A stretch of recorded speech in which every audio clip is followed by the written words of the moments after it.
سبيل الدموع سبيل مريح۔ السلام علیکم ورحمۃ اللہ وبرکاتہ۔ دوستو، آج ہم بات کریں گے سائنسدانوں کی اس کاوش کا جو 10 اپریل کو ایک سپر میسو بلیک ہول کی شکل میں ہمارے سامنے آیا۔ بلیک ہول کی تصویر، اس کی حالت، اس کی ہیئت ہمیشہ سے سائنسدانوں کے لیے ایک دیرینہ خواب رہی ہے کہ کسی طرح اس کو عکس بندی ملا سکیں یا اس کی تصویر لے سکیں، جس کے لیے ایسا دراز سے سائنسی کمیونٹی کے اندر یہ کوششیں چل رہی ہیں۔ دوستو، بلیک ہول کی تصویر لینے کے لیے زمین کی جسامت کے برابر ٹیلیسکوپ کی ضرورت ہوتی ہے، جو کہ تقریباً ناممکن ہے۔ 10 اپریل 2019 کو سائنسدان بلیک ہول کی ایک تصویر ریکارڈ کرنے میں کامیاب ہو سکے۔ تصویر کی ریکارڈ کرنے یا عکس بندی کے ساتھ ہی کیمرے کا تصور ذہن میں آتا ہے، لیکن یہاں بلیک ہول کی عکس بندی یا تصویر کا طریقہ کار عام کیمرے سے قدرے مختلف تھا۔ اس تصویر کو ریکارڈ کرنے کے لیے ایک خاص دوربین کا استعمال کیا گیا، جس کا نام ایونٹ ہورائزن ٹیلیسکوپ رکھا گیا۔ یہ 8 ریڈیو ٹیلیسکوپ پر مشتمل ایک سیٹ اپ ہے، جس کو 5 براعظموں کے اندر نصب کیا گیا تاکہ 1000 نوری سال کے فاصلے سے آنے والی موجوں کو ریکارڈ کر سکے۔ ان موجوں کو 8 ریڈیو دوربینوں کے ذریعے ریکارڈ کیا گیا اور پھر ان تمام اکٹھے کی جانے والی معلومات کو سپر کمپیوٹر کے ذریعے اکٹھا کر کے ایک تصویر بنائی گئی۔ لہذا اس طریقے سے بلیک ہول کی تصویر بنانا ممکن ہوئی۔ مذکورہ بلیک ہول کی کمیت یعنی کہ ماس سورج کی کمیت سے 6 بلین گنا یعنی کہ 6 ارب گنا زیادہ ہے۔ M87 نامی کہکشاں کے مرکز میں موجود بلیک ہول کی یہ تصویر لی گئی، جو کہ 53 ملین نوری سال کے فاصلے پر ہے۔ جیسا کہ آپ کو پتہ ہے کہ ایک نوری سال 9.5 ٹریلین کلومیٹر کے فاصلے پر ہے۔ بہرحال یہ ڈیٹا 2 سال پہلے اکٹھا کیا گیا تھا۔ ڈیٹا انتہائی زیادہ ہونے کے باعث تصویر کی شکل میں آنے میں تقریباً اس کو 2 سال کا عرصہ بیت گیا۔ 200 کے لگ بھگ سائنسدانوں نے اس منصوبے میں حصہ لیا۔ M87 کے ساتھ ساتھ ہماری کہکشاں یعنی ملکی وے کے مرکز میں موجود بلیک ہول کی بھی تصویر لی گئی، جو کہ اب بھی منظر عام پہ نہیں آئی۔ خیر، تصویر کی تفصیلات کے اوپر اگر بات کی جائے تو مرکز میں موجود آپ کو ایک کالے رنگ کا دائرہ نظر آ رہا ہوگا، یہ ایونٹ ہورائزن کہلاتا ہے۔ ایونٹ ہورائزن کیا ہے، اس کے اوپر ایک مکمل ویڈیو بن سکتی ہے، یہ ہمارا موضوع نہیں ہے۔ ایونٹ ہورائزن یہ بلیک ہول کی اگر ویڈیو میرے پاس ٹائم ہوئی تو میں بناؤں گا، اس میں آپ کو اس میں تفصیلی بتاؤں گا، لیکن مختصراً یہ بتا دوں کہ ایونٹ ہورائزن بلیک ہول کا وہ حصہ ہے کہ آس پاس کی جو چیزیں اس کے اندر جاتی ہیں تو کشش شکل کی وجہ سے، گریوٹی کی وجہ سے اوپر نہیں آ سکتی، ایون کہ لائٹ بھی اگر اندر جاتی ہے تو وہ واپسی باہر نہیں آ سکتی، تو اس حصے کو ایونٹ ہورائزن کہتے ہیں۔ خیر، جو بلیک کلر کا حصہ ہے وہ ایونٹ ہورائزن ہے۔ ارد گرد لال اور نارنجی رنگ تیزی کے ساتھ حرکت کرنے والے چھوٹے چھوٹے ذرات ہیں۔ سائڈ میں لال اور نارنجی قسم کی آپ گول ایک لائن نظر آ رہی ہے، یہ حرکت کرتے ہوئے تیزی سے حرکت کرنے والے ذرات ہیں جو کہ بلیک ہول کی طرف کھینچے چلے جا رہے ہیں۔ تصویر کے اندر رنگ سمجھنے کے لیے بھرا گیا ہے، کیونکہ بلیک ہول سے آنے والی موجیں انسانی آنکھ کو دیکھنا ممکن ہی نہیں ہے۔ بلیک ہول کی تصویر لینا ایسا ہی ہے جیسے کالی چیز کا کالی رات اور دھوپ اندھیرے میں تصویر لینا، لیکن بلیک ہول کے پیچھے سے آنے والی شعاعوں کو ارد گرد موجود ذرات روکتے ہیں اور اس کی بیک گراؤنڈ سے آنے والی شعاعوں کا معائنہ کر کے اور اس کو ریکارڈ کر کے بھی بلیک ہول سے متعلق تفصیلات اکٹھی کی جا سکتی ہیں۔ دوستوں، ہمارے ذہن میں اب یہ سوال اٹھتا ہے کہ جیسا کہ ہم لوگوں کو پتہ ہے کہ بلیک ہول کے اندر کوئی چیز چلی جائے تو واپسی باہر نہیں آ سکتی، ایونٹ کی روشنی بھی، تو ہمیں کیسے پتہ کہ فلاں جگہ پہ پرٹیکولر فلاں جگہ پہ ایک بلیک ہول موجود ہے؟ تو دوستو، اس میں کچھ تھیوریز ہیں جس کی وجہ سے ہم پہچان سکتے ہیں کہ بلیک ہول اس جگہ پہ ہے۔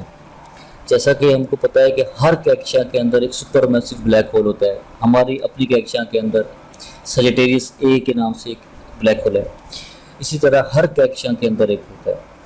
تو اس کو دیکھنے کے لیے کچھ پیرامیٹرز ہوتے ہیں، اس کو جانچنے کے لیے کچھ پیرامیٹرز ہوتے ہیں. 2-3 کا میں آپ کو مثال دوں گا، اور انشاءاللہ تفصیلی میں کوئی دوسری اس میں ایک ویڈیو بناؤں گا، اس میں آپ کو بتاؤں گا. موٹی موٹی مثال یہ ہے کہ کسی بھی کہکشاں کے اندر، جیسے آپ کو پتہ ہے کہ ملکی وے کے اندر، جیسے ہمارا سولر سسٹم ہے، سورج ہے، سورج کے گرد سیارے چکر لگا رہے ہیں، سورج ایک ستارہ ہے، ان سیاروں کے گرد سیارچے چکر لگا رہے ہیں، جیسے کہ ہماری زمین جو کہ ایک سیارہ ہے اس کے گرد سیارچہ ہے چاند. اور اسی طرح پوری ہماری جو سولر سسٹم ہے وہ ایک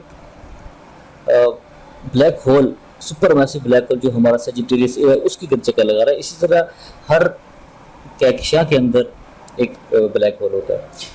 اب بلیک ہول کو کیسے ہم لوگ میئر کرتے ہیں، کیسے ہم لوگ اس کو ڈھونڈتے ہیں؟ وہ ڈھونڈنے کا طریقہ یہ ہے کہ اس میں جب کوئی بھی چیز، جیسے کوئی بھی دو چیزیں آپس میں وہ کر رہی ہیں تو وہ کرو میں جا رہی ہوتی ہے، لائٹ کرو ہو رہی ہوتی ہے. تو لائٹ کا کرو ہونا ہمیں یہ میسیج دیتا ہے کہ اس جگہ پہ ایک بلیک ہول ہے، کیونکہ وہ ایک چیز راؤنڈ اباؤٹ مڑ رہی ہوتی ہے. لائٹ ایک سمت میں جاتے جاتے ایک جگہ جب مڑتی ہے تو کیونکہ گریوٹی اتنی ہوتی ہے بلیک ہول کی کہ اس کو اپنی طرف کھینچتی ہے. تو کسی بھی چیز کا اس طرف مڑنا، اس کی طرف موو ہونا ایک سائنسدانوں کے لیے ایک یہ پیرامیٹر ہے. اور دوسرا یہ کہ اس میں سے کچھ ریز خارج ہوتی ہیں، الفا ریز، گاما ریز ہوتی ہیں، جو ایک ڈکار کی صورت اختیار کرتی ہیں. تو وہ ڈکار یہ ایک باقاعدہ ان کے ریڈیو ویوز کی تھرو سنی جاتی ہے، جو مخصوص بلیک ہول کی آواز ہوتی ہے. تو کچھ ایسے پیرامیٹر ہیں جس کی وجہ سے ہم کو پتہ چلتا ہے کہ یہاں پہ بہرحال بلیک ہول موجود ہے. تو سائنسی حلقوں میں تو ایک بہت بڑی کامیابی ہے، جس کے لیے سائنسدانوں نے تقریباً 1 صدی انتظار کیا.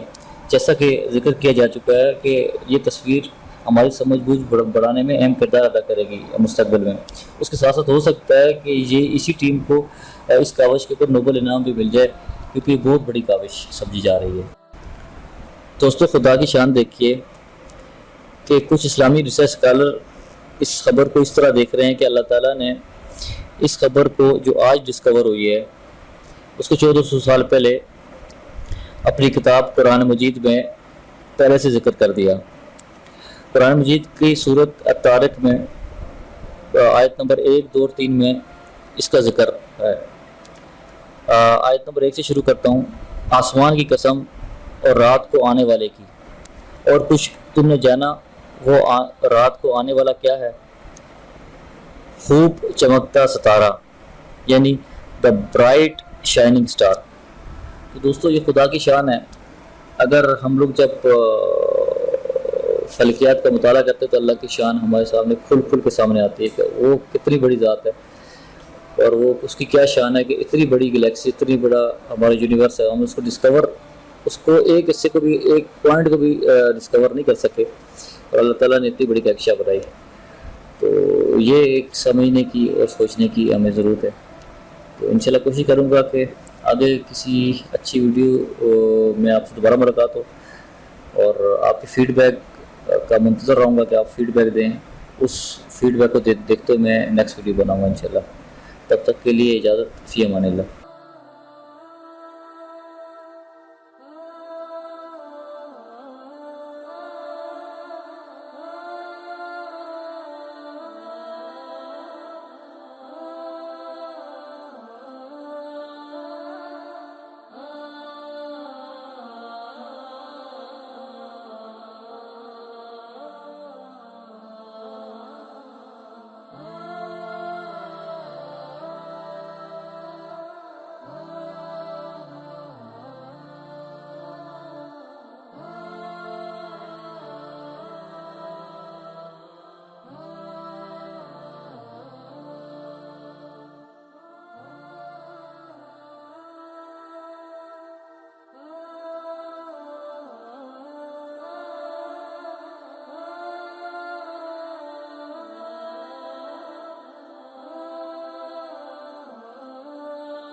سبيل الدموع سبيل